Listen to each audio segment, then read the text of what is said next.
All right, so there's an argument that a lot of Christians love to use against Islam, and many of you are probably already familiar with it. It's called the Islamic dilemma.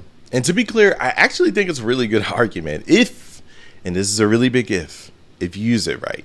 You see, when it's done right, it really does expose a real tension within Islam that, frankly, I don't think a lot of Muslims can simply just brush off if they're being logically consistent. But unfortunately, I think the problem is that a lot of Christians are not using it right. Many of them are using the Islamic dilemma to prove things that this argument simply cannot substantiate and simply cannot prove. And so it's because of that, we're not just making the Islamic dilemma weak, right? We're actually misrepresenting Muslims. We're talking right past them instead of to them. And in some cases, we're actually even undermining our own witness in the process. And so that's why I want to set out to fix in this video. Now, before I do that, if you're into this type of content that where we, kind of break very complex things down very simply, very easy to understand, whether it be cultural commentary or apologetics or arguments, or even just breaking down the Bible, please make sure you subscribe to the channel and even like the video, right? If you like this video, then chances are I think you will find the other content that I produce on this channel really helpful, right? But, that's just me. But for real, please engage in this content. That really lets me know if you want to see more content like this or not. But back to what I was saying, what I've been seeing more and more, unfortunately, is Christians using this argument to jump from the Quran affirms the gospel straight to therefore Muslims follow Jesus. And then what we get is a bunch of Muslims trying to hold Muslims accountable to the, teachings of the Bible. And so you'll hear things like, well, if you believe in Jesus, then why aren't you obeying him? Or why aren't you doing what the gospel says to do? Or as we saw with David Wood in that, whole Times Square situation, why aren't you praying like Jesus says you ought to pray in Matthew chapter 6? And now on the surface, I can totally understand why that sounds very straightforward and like a very airtight argument to a lot of people. But I actually think the moment that you just slow down and actually think about what's actually being said behind those that type of argument, you'll quickly realize that whole way of using the Islamic dilemma actually instantly starts to fall apart whenever you examine it more closely. Because here's the issue that I think so many people miss. What we are essentially doing is telling Muslims that they believe something that they don't actually believe, right? That's really the core problem with this whole situation, with this whole method, right? We're assuming that when they say they believe in or that they follow Jesus, we're assuming that they mean the same Jesus that we're talking about in the Gospels. And that's simply not true, right? And so instead of exposing a contradiction, which is what the Islamic dilemma is actually supposed to be doing, what we really end up doing is just arguing against a version of Islam that frankly does not exist. And I think that's a problem. Not just logically speaking, but I think biblically speaking as well.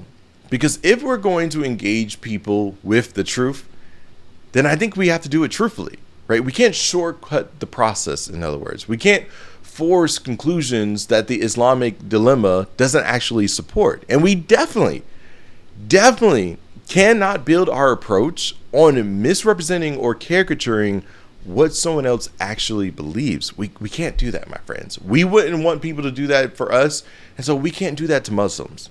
And so what I really want to do in this video is actually pretty simple. I want to show you what the Islamic dilemma actually proves, right? I want to show you where a lot of Christians go wrong whenever they use it. And then I want to walk through how to use it in the right way, step by step, so that we're clear, that we're accurate, and we're faithful in how we're actually engaging with Muslims, because all of that matters. All right, so, at its core, the Islamic dilemma is actually fairly simple. All this argument is doing is pointing out something very interesting within the Quran, and it's basically this. The Quran repeatedly affirms that Allah revealed the Torah and the Gospel, which is, for Christians is the portions of the Old and New Testament, right? Really is the first couple of books in the Old and New Testament. But catch this. It doesn't just mention them. Rather, it speaks of them as being authoritative, as being guidance for people, and even tells people to follow them. For example, in Surah 3, verse 3, it says that Allah revealed the Torah and the gospel as guidance for mankind. Then in Surah 5:47, it tells people of the gospel to judge by what God has revealed in it. And then in Surah 5:68, it says that the people of the book, meaning Jews and Christians, have no ground to stand on unless they uphold the Torah and the gospel. And then in Surah 10:94, it even tells Muhammad, this is really interesting, that if he is in doubt, he should ask those who have been reading the scriptures before him. And of course, he's referring to the Jews and Christians there. Now, if you're new to this whole Islamic dilemma, that may have shocked you. And I just want you to pause and think about that for a second. Because when you really sit and think about this, that's actually pretty significant, right? The Quran is speaking about the Torah and the gospel in a very elevated way. And I want you to notice something. I want you to notice how it's not speaking about them as if they were lost or corrupted or even unreliable. No, it's speaking about them as if it was something that people currently had access to and were even expected to follow. And so it's right there where the tension really begins to show itself. Because when you actually go and, of course, read the Torah and the Gospels, which, again, is the very scriptures that the Quran is affirming, you'll find that they say things that directly contradict what the Quran, of course, teaches, especially when it comes to things like who Jesus is and what he did and what we're supposed to believe about him.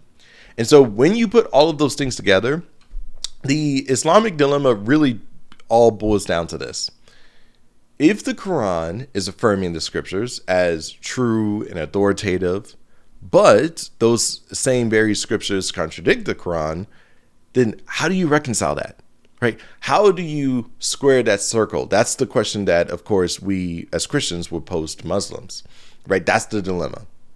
Now, before I start explaining the different options or the different responses that Muslim apologists will probably take in response to this dilemma, I think this is where I first want to deal with the common mistake that I see a lot of Christians make whenever they get to this point in this argument. Because, unfortunately, what I see a lot of Christians do here is take this tension, take this awesome moment, and they immediately jump to a conclusion that the argument itself never actually makes.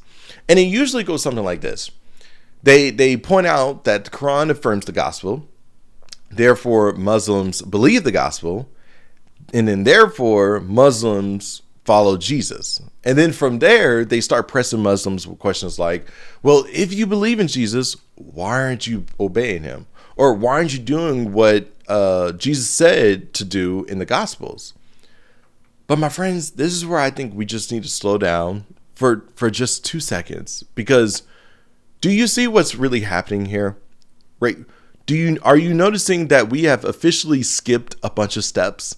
Right? We move from exposing a tension in the Quran to immediately telling Muslims what they believe.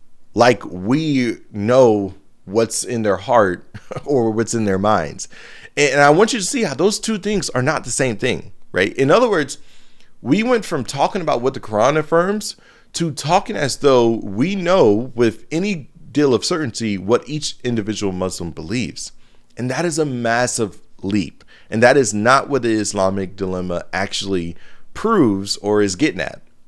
Because the reality is, Muslims do not believe in the gospel in the way that Christians do. I think we all understand that to just be blatantly obvious. And they definitely don't believe in Jesus in the way that the Gospels present him. Otherwise, they wouldn't be Muslims. Now, would they? They would be Christians. But we understand they're not Christians, they're Muslims.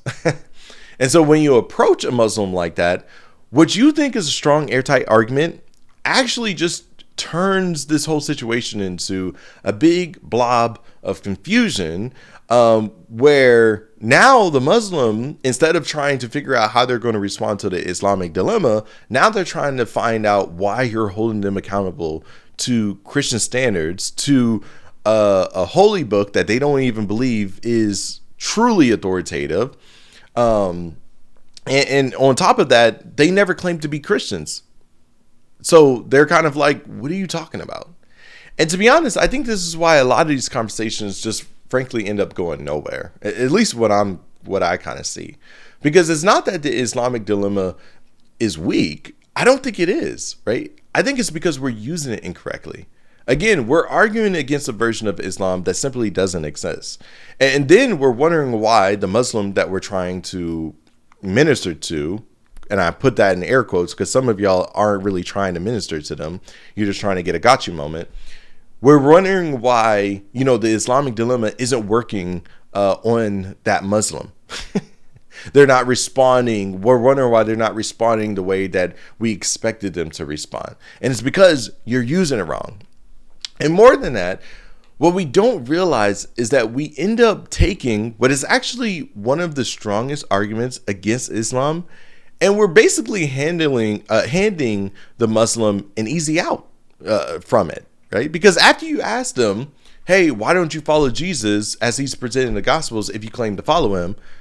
All they're going to say, they're basically just going to respond by saying, yeah, we don't do that because we don't believe the Jesus or your Jesus is a true Jesus, right? The true Jesus is the Muslim Jesus. That's what we believe. He is the prophet of Allah.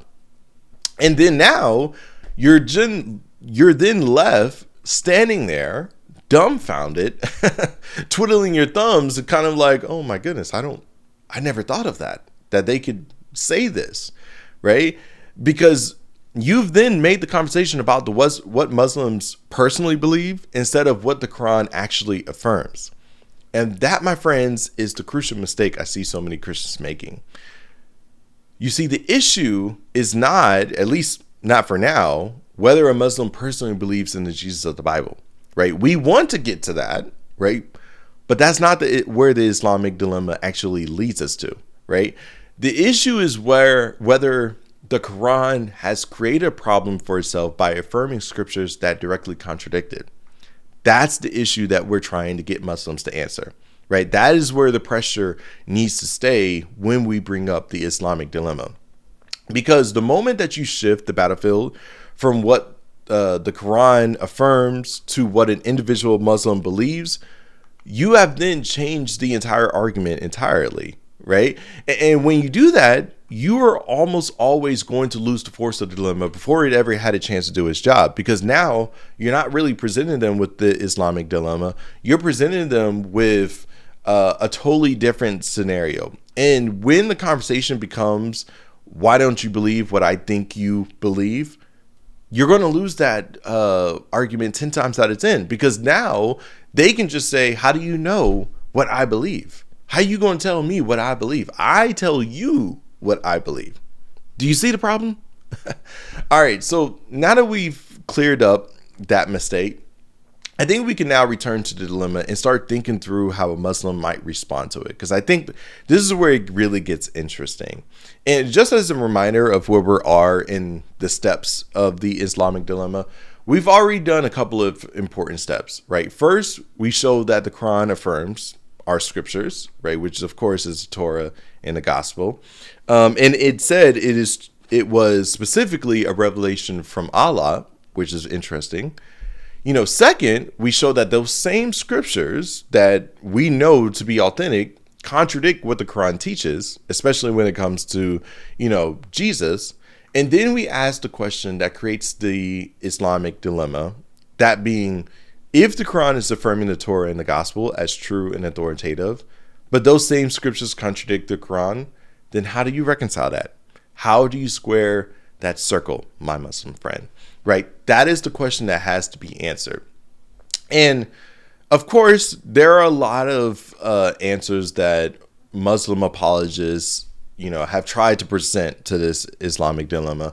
But when you really boil it down, there are really only, maybe three directions that they could go at this point. And so what I want to do is walk through those three options that a Muslim apologist can give. And I want to show you the implications that come with each one, because I really think it just goes downhill for the Muslim, depending on which option that they choose. To be honest, all the options are bad options.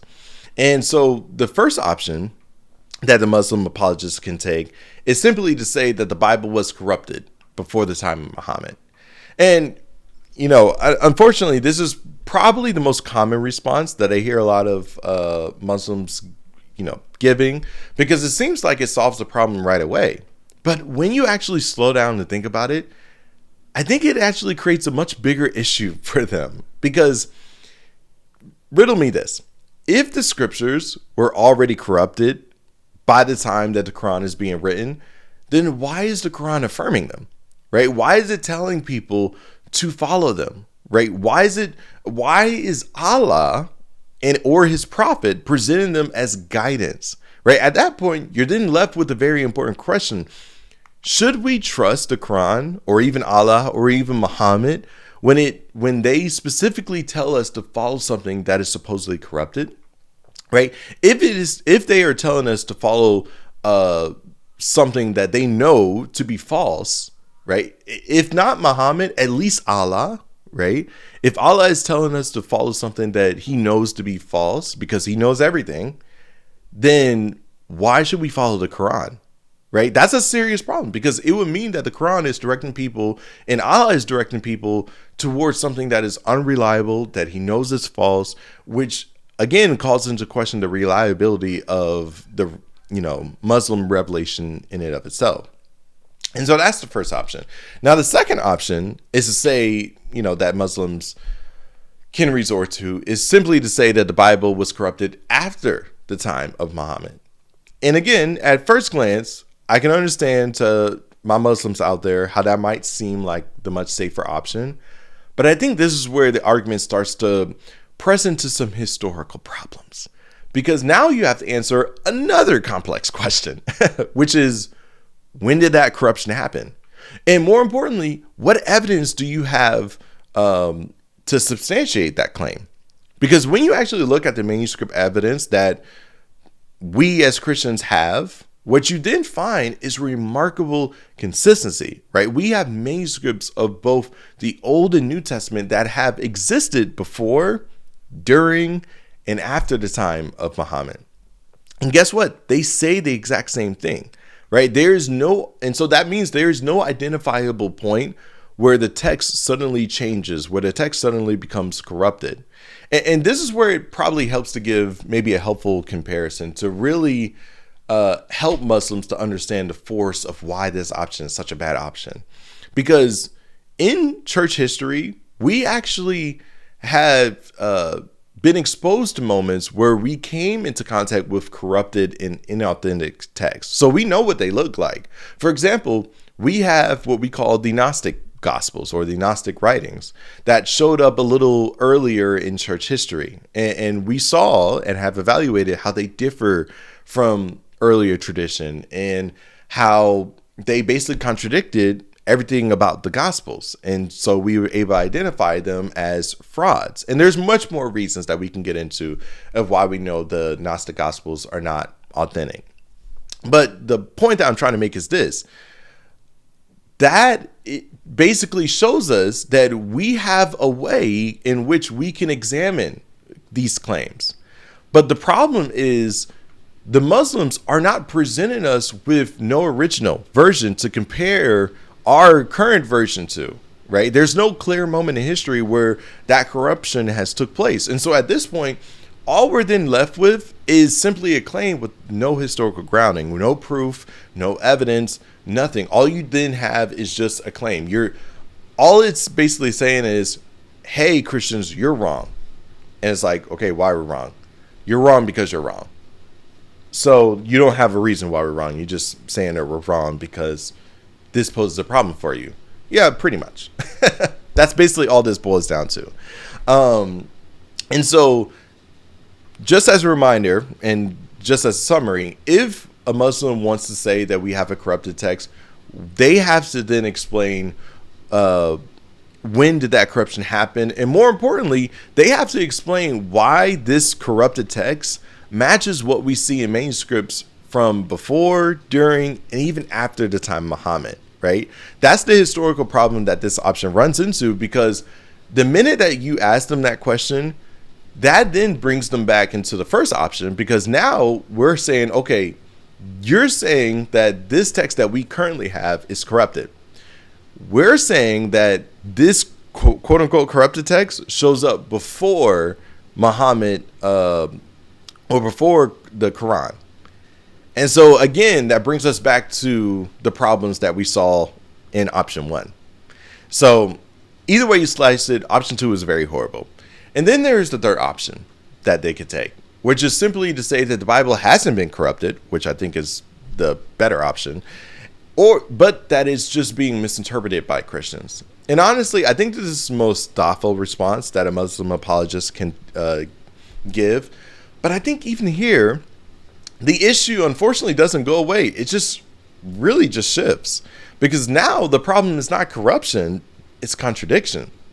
And because the Bible clearly teaches that Jesus was crucified, that he rose from the dead, and the Quran specifically denies those things. And notice how we don't even need to get into every single difference between the, Islam and Christianity to see the tension that this immediately runs into. That one point is enough. And so now the question then becomes, for this third option, how can the Quran affirm the gospel as a revelation from God and at the same time contradict one of its central claims? Because Jesus was very simple in the Gospels. He says, I am the way, the truth, and the life. No one comes to the Father but by me, right? The Quran specifically denies that whole sentence. And you can't say, oh, well, you're misunderstanding Jesus. How else do you understand Jesus? There is no other way to understand Jesus. That is what he said. If the Bible isn't corrupted, we're just misunderstanding him. You have to show how we're misunderstanding him. You're not going to be able to do that. And so when you take a step back and look at all of this, what you then start to see is that no matter which option they choose to take, the tension doesn't go away. It actually just gets much worse, right? Each path that they take, it leads to deeper questions about how we're supposed to understand the Quran and how it's reliable as a final revelation. And sure, I'm pretty sure that there's probably going to be a Muslim apologist somewhere later in history that's probably going to try to come up with another option. Although, I've thought about this for a while. I don't think they can think about another option, but, I could be wrong, right? But I just want you to understand how the problem really isn't going to disappear. They're still going to have to resolve it, and I don't think they're going to be able to. And so, as you can see, this, my friends, is how the Islamic dilemma is actually meant to function when it's done properly. And I want you to notice what we didn't do, right? We didn't make claims about what Muslims believe, right? We didn't put words into their mouth. We didn't caricature their position or their faith. We didn't have to do any of that for this argument to be strong and persuasive and pressing for them. The argument is already solid if you just let it do what it's meant to do, right? That's what I'm trying to get at. But, I think there's a bigger takeaway here that I want us to kind of think about as we wrap up this video, because this really isn't just about presenting a bad argument to Muslims. It's actually about how we approach apologetics as a whole. And this is where I really want us to consider what Paul says in 2 Corinthians chapter 4, because I think it's really important for what we've been talking about thus far, right? He says that in that passage that we have renounced the disgraceful, underhanded ways, that we refuse to practice cunning or to tamper with God's word, but instead, by the open statement of the truth, we would commend ourselves to everyone's conscience in the sight of God. Now, my friends, I just want you to think about that in light of everything we've been talking about thus far, right? If we're skipping steps in an argument, if we're forcing conclusions that we haven't established, if we're telling people that they believe things that they don't actually believe, I want you to know that even if our end goal is good and is honorable and is understandable, I want you to understand that Paul is saying that our method is not lining up with what the scripture is teaching. Because for Paul, he isn't just concerned with the message being true, right? He isn't just concerned with our intentions being in the right place. No, he's concerned with how the message is being handled. You see, there's an integrity to this apologetics, right? There's a clarity to it. There's a refusal to manipulate or to shortcut the process just to get to our conclusion faster. And the reason why that matters is because Paul also makes it very clear that the power is not ultimately in our ability to argue, right? If the gospel is veiled to somebody, it's not going to be because we, failed to present it, persuasively enough or articulate enough. No, it's going to be because that person is simply still in their unbelief. And that's it. And what's interesting about that is that actually frees us. It means that we don't have to resort to these kind of underhanded, illogical methods to try to force a result onto the Muslims that we're trying to reach. Instead, we can simply trust God to do what, frankly, only God can do, right? Only God can turn that Muslim's heart of stone into a heart of flesh. That's it. And that should be liberating to us, because that then lets us know that we don't have to do the most to try to get that heart of stone to become a heart of flesh, because we're not even the ones that do that.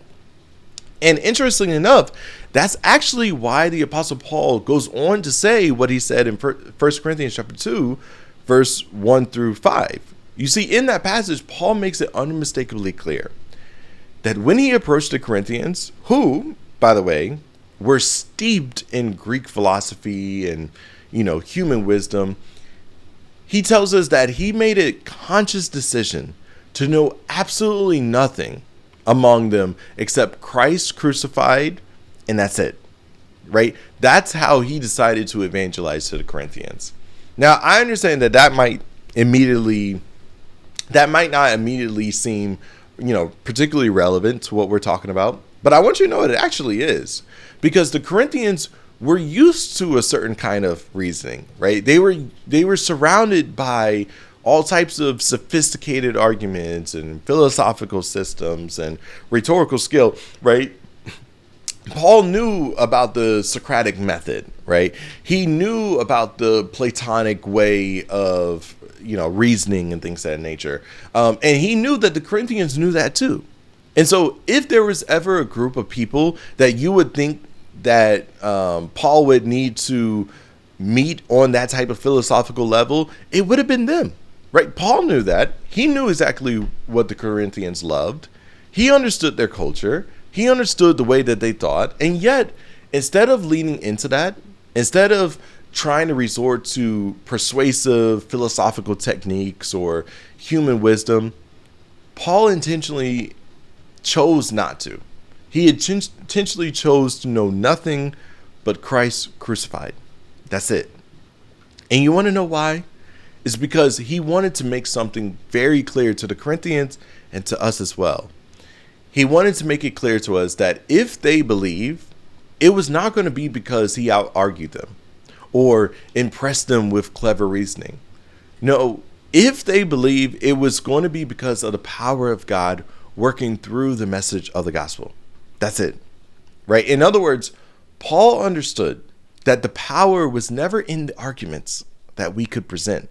As persuasive and as honest and as truthful as they are, that's not where the power of our evangelism lies, right? It was going to be in our proclamation of the gospel, right? That's it. And so I want to make this very clear so that people don't understand what I'm not saying. This isn't me saying that pointing out the Islamic dilemma is bad. I don't think it is, right? It's a solid argument. It really does expose a crucial tension within Islam that has to be accounted for. And I don't think Muslims can account for it, if I'm going to be completely honest with you. But rather, this is just me saying that the gospel is better. And this is me saying that, like any argument, the Islamic dilemma only works if you use it in a way that it was always meant to be used. That's what I'm saying, right? The moment that you start skipping steps, The moment that you start forcing conclusions that this argument doesn't actually press into, the moment that you start telling Muslims that they believe in the Jesus of the Gospels without ever establishing that, without ever demonstrating that to be true, right? That's when you're no longer strengthening your case. That's when you're weakening it. And more than that, right, that's when you're turning to what could be a very meaningful conversation into one where we're just talking past the person that we're trying to reach, right? In our apologetics, in our evangelism. And honestly, that's why I want, people to take away here. I don't just want you to come away with a better argument, but I want you to come away with a better approach, right? Slow down, be clear, be accurate. Don't assume what hasn't been proven. Don't try to shortcut your way to a conclusion just because it sounds persuasive. And please, please don't tell people that they believe something that they don't believe they believe. Okay? Because at the end of the day, the goal of apologetics is not just to win a debate, but is to faithfully represent the truth. And if we're going to defend the truth, then we have to do it truthfully. But all right, guys, look, that's the video. Let me know what you think in the comment section, right? If this was helpful, please, again, make sure that you like, share, subscribe. Just do all that good stuff. It really does help out a lot. But until next time, guys, peace.